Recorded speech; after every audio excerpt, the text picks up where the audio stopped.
गो. नमस्कार विद्यार्थी मित्रांनो, मी गिरीश खेडकर इन्फिनिटी अकॅडमीतर्फे तुमचं सहर्ष स्वागत करतो. जसं की आपल्याला माहिती आहे की आत्ताच MPSCने MES Maharashtra engineering services preliminary एक्झामिनेशनचा सिलेबस हा बदललेला आहे आणि MESच्या अंडरमध्ये त्यांनी त्याच्याबरोबर कंबाईन केलेला आहे फॉरेस्ट सर्व्हिसेस आणि ॲग्रिकल्चर सर्व्हिसेस. तर आज आपण पाहणार आहोत की नेमकं सिलेबस काय चेंज झाला आहे, टेंटेटिव्ह वेटेज काय असू शकतं आणि याचा आता येणाऱ्या आगामी एक्झामिनेशनवरती काय इम्पॅक्ट होणार आहे.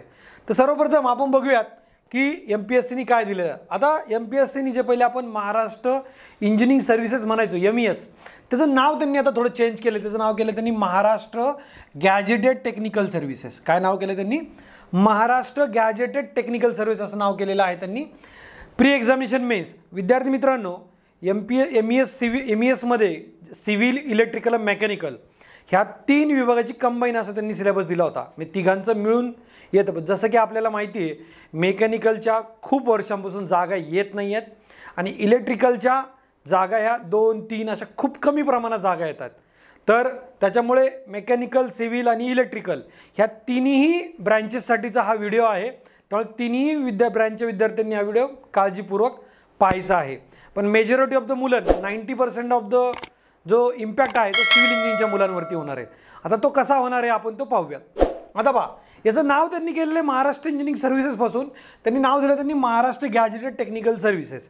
आता त्यांनी ॲग्रिकल्चर, त्याच्यानंतर तुमचं फॉरेस्ट आणि इंजिनिअरिंग MES याला एकत्र का केलं, तर हे जर बघितलं तर याच्या मागे त्यांनी नंबर ऑफ अटेम्प्ट्स त्यांनी आयोगाने असं उत्तर दिलं की आम्ही UPSCला फॉलो करतो. काय करतो? आम्ही UPSCला फॉलो करतो आणि UPSCमध्ये जसं अटेम्प्ट आहे तसं आम्ही आता अटेम्प्ट इथं दिलेले आहेत आणि मुलांनी त्या अटेम्प्टप्रमाणेच द्यायचं आहे.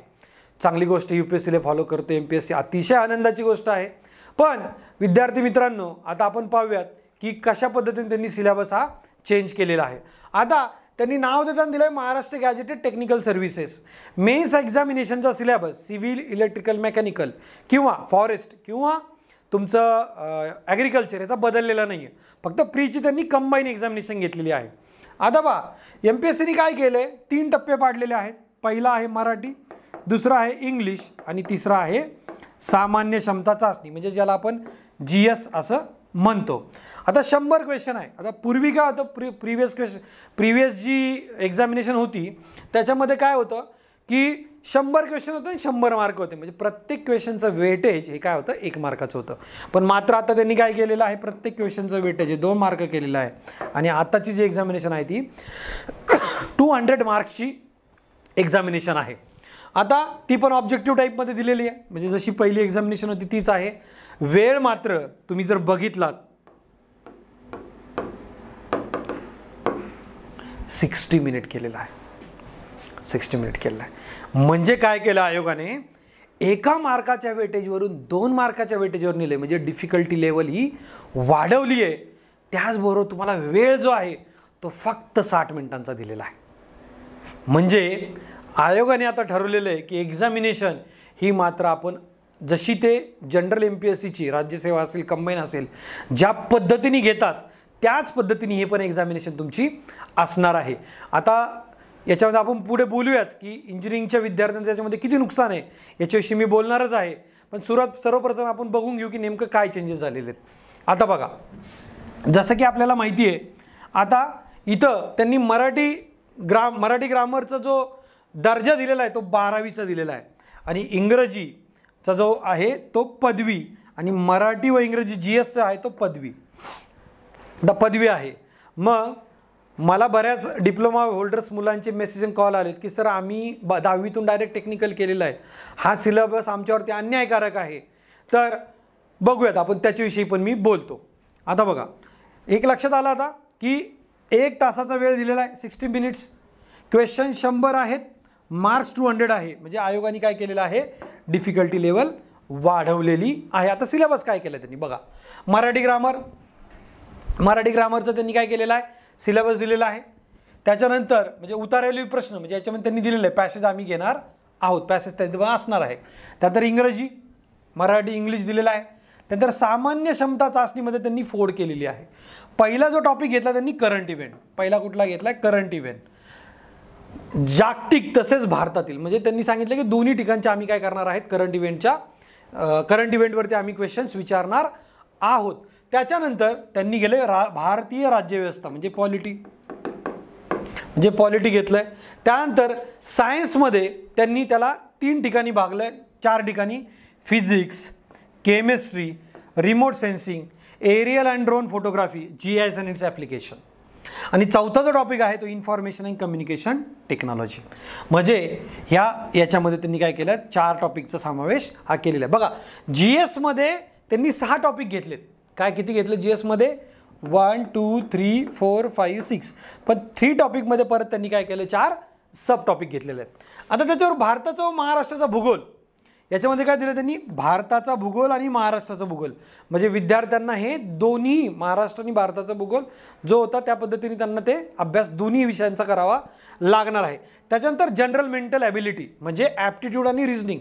आता त्यांनी लॉजिकल रिझनिंग म्हणजे रिझनिंग असणार आहे हे दिलेलं आहे, पण त्याचबरोबर त्यांनी ॲनालिटिकल ॲबिलिटी, प्रॉब्लेम सॉल्विंग आणि बेसिक न्यूमरिकल म्हणजे इथे ॲप्टिट्यूड आणि रिझनिंग या दोन्हीचं पण त्यांनी काय केलेलं आहे, समावेश केलेला आहे या सिलेबसमध्ये.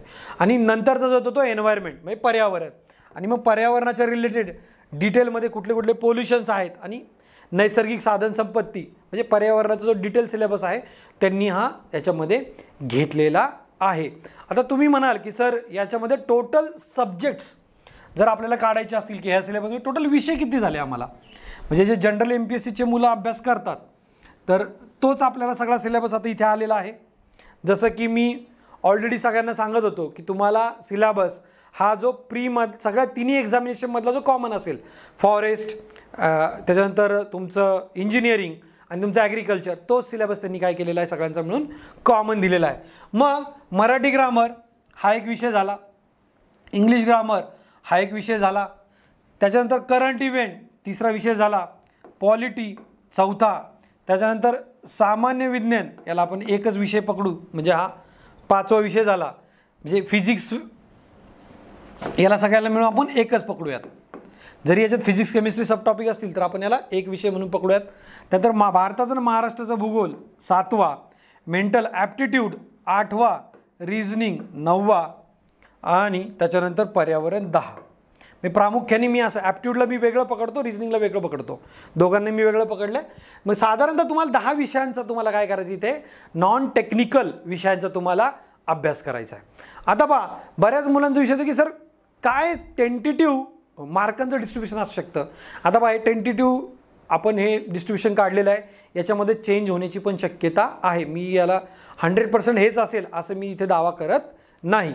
आता आपण बघूयात, मराठी ग्रामरला माझ्या अंदाजे साधारणतः 20 क्वेश्चन्स येतील आणि 40 मार्कांचं काय असेल त्याला वेटेज असेल. इंग्लिश ग्रामरला 20 क्वेश्चन येतील आणि साधारणतः त्याला किती असेल, 40 मार्कांचं काय असेल वेटेज असेल. आणि GS सामान्य क्षमता चाचणी जी आहे त्याला तुम्ही जर बघितलं तर साधारणतः 60 क्वेश्चन्स 120 मार्कचं त्याच्यामध्ये वेटेज असण्याची काय शक्यता आहे.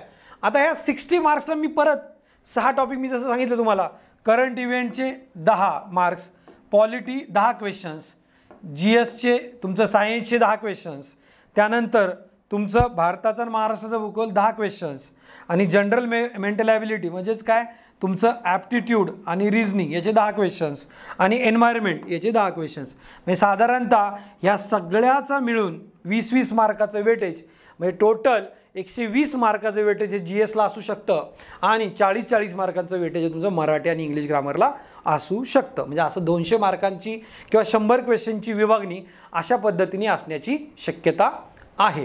आता पहा, इंजिनिअरिंग सर्व्हिसेस, फॉरेस्ट सर्व्हिसेस आणि ॲग्रिकल्चर सर्व्हिसेस आयोगाने काय सांगितलं आहे की आम्हाला आता संयुक्त घ्यायचं. आम्ही अटेम्प्ट केलेत मुलांना की एवढेच अटेम्प्ट द्या, त्याच्या पुढच्या अटेम्प्ट आम्ही आता तुम्हाला अलाऊ करणार नाही. मग त्यांनी काय केलं, सिंपल आता प्री सगळ्यांची एकत्र करायची. चांगला निर्णय, अतिशय चांगला निर्णय घेतला MPSCनी की प्री एकत्र घ्यायची. पण विद्यार्थी मित्रांनो, याच्यामध्ये इंजिनिअरिंगच्या विद्यार्थ्यांचं प्रचंड असं नुकसान आहे. लक्षात घ्या, कारण की जे ॲग्रिकल्चर सर्व्हिसेस करतायत किंवा जे फॉरेस्ट सर्व्हिसेस करतायत त्यांना सिलेबसमध्ये कुठेही चेंज झालेला नाही आहे, कारण ते त्याचा अभ्यासच करत राहतात. इव्हन त्यांनी त्याचा आता अगोदरपासून अभ्यास त्यांनी केला असतो. इंजिनिअरिंग सर्व्हिसेसच्या मुलांचं मात्र नॉन टेक्निकल हे कधीही स्ट्रॉंग नसतं. तुम्हाला याचं मी ताजं उदाहरण सांगतो, ते म्हणजे RTO MUAची एक्झामिनेशन मेकॅनिकलची. तिथेही MPSCने असाच घोळ घालून ठेवला आणि तिथे 80 मार्कांचं नॉन टेक्निकल केलं आणि 20 मार्काचं फक्त टेक्निकल ठेवलं. आणि जे 80 मार्काचं टेक्निकल आहे बघा, 80 मार्काचं टेक्निकल आहे, नॉन टेक्निकल आहे आणि 20 मार्काचं टेक्निकल आहे. मुलांना त्या नॉन टेक्निकलमध्ये अजिबात मार्क पडत नाहीत, मुलांना एकदम कमी मार्क पडतात. आणि ज्या प्रीचा एक्झामिनेशन होतो आणि त्याच्यानंतर जेव्हा कट ऑफ लागतो त्यावेळेस मुलाला काय झालेलं असतं, 22 मार्क, 25 मार्क, 30 मार्क, मुलींना तर 20 मार्क, 15 मार्क असे पडतात. मग मुली विचार करतात इंजिनिअरिंगचे की अरे मी जर मला मेन्सला 100 पैकी इतके कमी मार्क पडलेत तर मी क्वालिफाईज कसा होईल मेन्सला. आणि मग ते मेन्सचा अभ्यासच करत नाही आणि मग ज्यावेळेस रिझल्ट लागतो त्यावेळेस ते क्वालिफाय झालेले असतात, तोपर्यंत वेळ निघून गेला असतो. मग इथं मार्क कोणाला पडतात हो, इथं जे जनरल MPSCची तयारी करतात ते फक्त प्री एक्झामिनेशन, एक त्यांना काय म्हणतात त्याला, एक आयोगाची परीक्षा कशी होते किंवा त्या एक्झामची त्या वातावरणामध्ये तयारी करण्यासाठी फक्त ते मेन्स एक्झामिनेशन देत सुद्धा नाहीत, फॉर्मसुद्धा भरत नाहीत. फक्त काय करतात, प्रीमध्ये काय घेतात ते फक्त जागा अडवतात. जे आपले मेकॅनिकलचे मुलं जे आत्ता माझा व्हिडिओ पाहतात ते सगळेजण या गोष्टीला ॲग्री करतील मी जे बोलतोय ते. सेम सिच्युएशन परत ती इंजिनिअरिंग सर्व्हिसेस म्हणजे सिव्हिल इंजिनिअरिंगच्या मुलांच्या बाबतीत होण्याची दाट शक्यता आहे. त्याच्यामुळे विद्यार्थी मित्रांनो, मला वाटतं की तुम्ही सगळ्या विद्यार्थ्यांनी मिळून या गोष्टीला 100% अपोज केला पाहिजे. ॲटलिस्ट मी म्हणतो चला तुम्हाला एकत्र करायचं नाही, तुम्ही करा ना. पहा, इंजिनिअरिंग सर्व्हिसेस डिफरंट आहे बाबा, forest is different, agriculture is different. जर तुम्हाला कंबाईन एक्झामिनेशन घ्यायची ना, तुम्हाला तिन्हीची घ्या ना, पण मग तुम्ही सेक्शन करा, याला सेक्शन A द्या, याला B द्या, फॉरेस्टला आणि ॲग्रिकल्चरला C द्या. एकाच पेपरमध्ये सेक्शन A B C करा ना. आणि त्याच्यामध्ये जो सिव्हिलचा असेल तो सेक्शन A सॉल्व करेल, जो तुमचा फॉरेस्टचा असेल तो B करेल, ॲग्रिकल्चर C करेल. आणि त्यांच्या कोरमधले तुम्ही क्वेश्चन ठेवा ना. आणि क्वेश्चन किती असले पाहिजे, ॲटलिस्ट 40% तरी टेक्निकल असलं पाहिजे, ॲटलिस्ट 40%. मी याच्या विरोध आहे 40%च्या.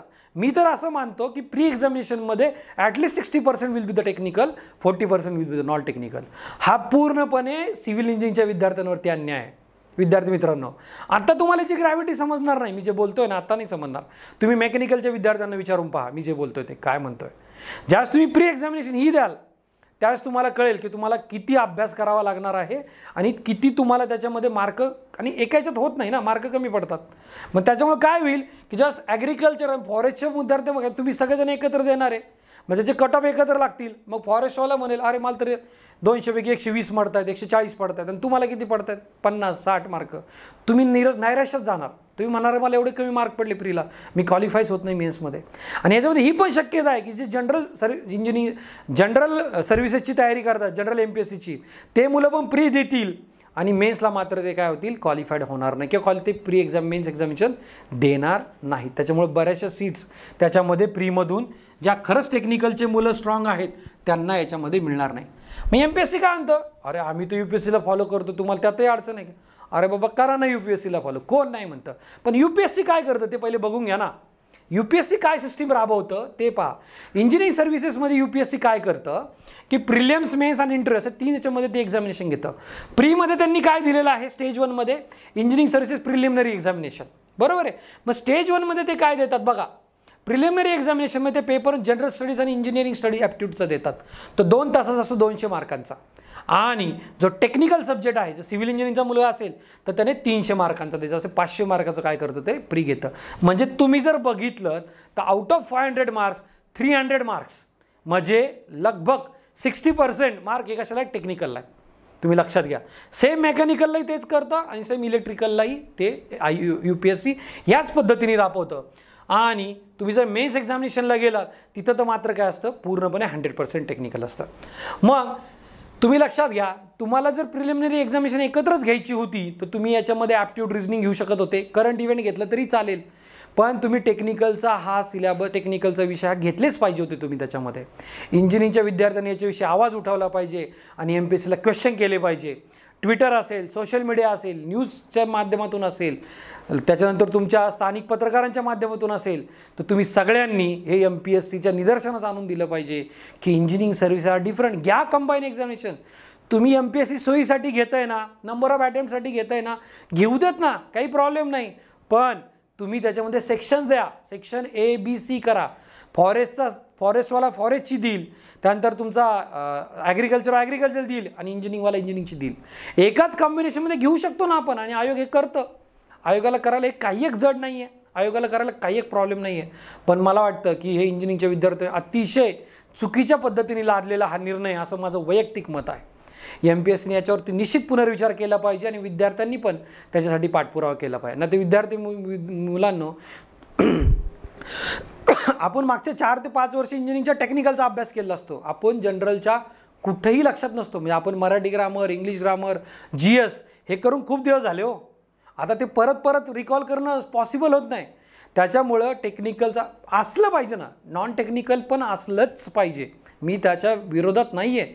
बट टेक्निकलचा विषय आणि तुम्ही एकत्र करता फॉरेस्ट आणि ॲग्रिकल्चर, मग अतिशय चुकीचं धोरण हे अवलंबलेलं आहे. आणि याच्याविषयी मात्र निश्चितपणे, म्हणजे मला आशा होती की जास्त त्यांनी एकत्र केलं, त्याच वेळेस मला ही शंका होती की अशा पद्धतीने आयोग करणारच. बट जोपर्यंत ते देत नाही तोपर्यंत बोलणं योग्य ठरणार नव्हतं, म्हणून आजचा व्हिडिओचा प्रपंच मी मांडला. विद्यार्थी मित्रांनो, तर पहा, तुम्ही याच्यामध्ये जर पाहिलं तर त्यांनी दिलेलं आहे नोटमध्ये, पेपर 1मध्ये जे प्रिलिम्स एक्झामिनेशन UPSC घेतं त्यांनी दिलेलं आहे. पहा note, the paper in general studies and engineering aptitude will be include knowledge of relevant topics as many be expected from an engineering graduate. म्हणजे काय म्हणतं UPSC की इंजिनिअरिंग ग्रॅज्युएटकडून जी अपेक्षा आहे आम्ही तशा प्रकारचे क्वेश्चन्स याच्यामध्ये विचारणार आहे. विद्यार्थी मित्रांनो, मला वाटतं की तुम्ही सगळ्यांनी, मला बऱ्याचशा विद्यार्थ्यांनी पण कॉन्टॅक्ट केलेला आहे की आम्ही याच्याविषयी आयोगाकडे पाठपुरावा करू आणि आम्ही त्यांना जाब विचारू की हे का बरं तुम्ही टेक्निकलचं ठेवलं नाही, टेक्निकलचं देताना काय प्रॉब्लेम आहे. विद्यार्थी मित्रांनो, जर तुम्ही आत्ता ह्या गोष्टींसाठी लढले नाही तर मात्र आयोग ज्या पद्धतीने सिलेबस बदलायची घाई करतं, डिसिजन्स करतं, मला वाटतं त्याच तत्परतेने त्यांनी विद्यार्थ्यांचं पण कन्सल्टेशन घ्यायला पाहिजे होतं, किंवा त्यातल्या तज्ञ मंडळींचं तरी घ्यायला पाहिजे होतं. मला नाही वाटत की कोणी म्हणलं असेल की नॉन टेक्निकलचं सिलेबस इंजिनिअरिंगच्या विद्यार्थ्यांना द्या प्रिलिमच्या. आणि प्रिलिममध्ये काय माहिती का की 100 फॉर एक्झाम्पल 100-200 जागा असतात आणि प्रीमध्ये प्रत्येक मुलगा एक्झाम देतो आणि प्रीला जेव्हा त्याला कमी मार्क पडतात ना, त्याचा कॉन्फिडन्स लूज होतो. हे मी माझ्या 5 वर्षाच्या स्पर्धा परीक्षेतल्या अनुभवातून सांगतो. इंजिनिअरिंगच्या मुलांना वाटतं की अरे भाऊ, मला प्रीलाच जर 100पैकी मला मुलींच्या बाबतीमध्ये जास्त होतं, मुलांच्या बाबतीत मला 20 मार्क पडत आहेत, तर I am capable of doing the competitive examination. याच्यामध्ये त्यांचा दोष नसतो, त्यांनी प्रामाणिक अभ्यास केलेला असतो. पण सिलेबसच हा आपण आत्तापर्यंत केलेला नसतो, त्यामुळे त्यांचा कॉन्फिडन्स लूज होतो. तर मला वाटतं की आयोगाने ह्या गोष्टीकडे निश्चितपणे लक्ष द्यायला पाहिजे. आणि विद्यार्थी मित्रांनो, तुम्ही या कामामध्ये कुठेही कमी पडू नका. याच्यावरती निश्चितपणे आयोगाला तुमचं जे वैयक्तिक प्रामाणिक मत आहे हे आयोगाला निश्चितपणे द्या. पण मी प्रॉब्लेम सांगितले तुम्हाला, याच्यातून काय काय अडचण येणार आहे. ह्याच टॉपिकवरती परत एकदा विद्यार्थी मित्रांनो, हा व्हिडिओ जास्तीत जास्त सिव्हिल इंजिनिअरिंगच्या मुलांपर्यंत, मेकॅनिकल इलेक्ट्रिकल इंजिनिअरिंगच्या मुलांपर्यंत पोहोचवा. खाली कमेंटमध्ये मला तुम्ही तुमचे सजेशन द्या. माझ्या मताशी सहमत असाल तरी द्या, नसाल तरी पण तुम्ही मला द्या, काही अडचण नाही. सहमत असलंच पाहिजे असं काही नाही आहे. पण विद्यार्थी मित्रांनो, आपण सोमवारी संध्याकाळी 6 वाजता, म्हणजे 28 तारखेला संध्याकाळी 6 वाजता मी परत लाईव्ह येणार आहे. हा रेकॉर्डेड व्हिडिओ आहे, मी लाईव्ह येणार आहे आणि त्यावेळेस तुमच्याशी मी प्रत्यक्ष बोलणार आहे. पण त्यावेळेस लाईव्ह येण्याच्या अगोदर तुमच्या मनामध्ये काही शंका असतील तर मला निश्चित विचारा. त्यानंतर बऱ्याच मुलांचं एक शेवटचं सांगतो मी, बऱ्याच विद्यार्थी विचारलं की ते लगेच ॲप्लिकेबल होणार आहे का यावर्षी ॲडव्हर्टाईज. हे पुढची जी ॲडव्हर्टाईजमेंट येणार आहे ह्या एक्झामिनेशनच्या नंतरची, त्यावेळेससाठीचं ते ॲप्लिकेबल आहे. आत्तासाठी ते ॲप्लिकेबल, आता जे करंट एक्झामिनेशन झाल्यात प्री किंवा मेन्स होणार त्याच्यात ते ॲप्लिकेबल नसणार आहे, नेक्स्ट एक्झामिनेशनपासून ॲप्लिकेबल होणार. तर विद्यार्थी मित्रांनो, तुम्ही इन्फिनिटी अकॅडमीवरती जे प्रेम देत आहे, विशेषतः माझ्यावरती जे प्रेम देत आहे, ते असंच चालू ठेवा आणि मला कमेंटमध्ये, आणि हा व्हिडिओ जास्तीत जास्त शेअर करा आणि आमच्या इन्फिनिटी अकॅडमीच्या चॅनलला यूट्यूबला सबस्क्राईब करायला मात्र विसरू नका. धन्यवाद.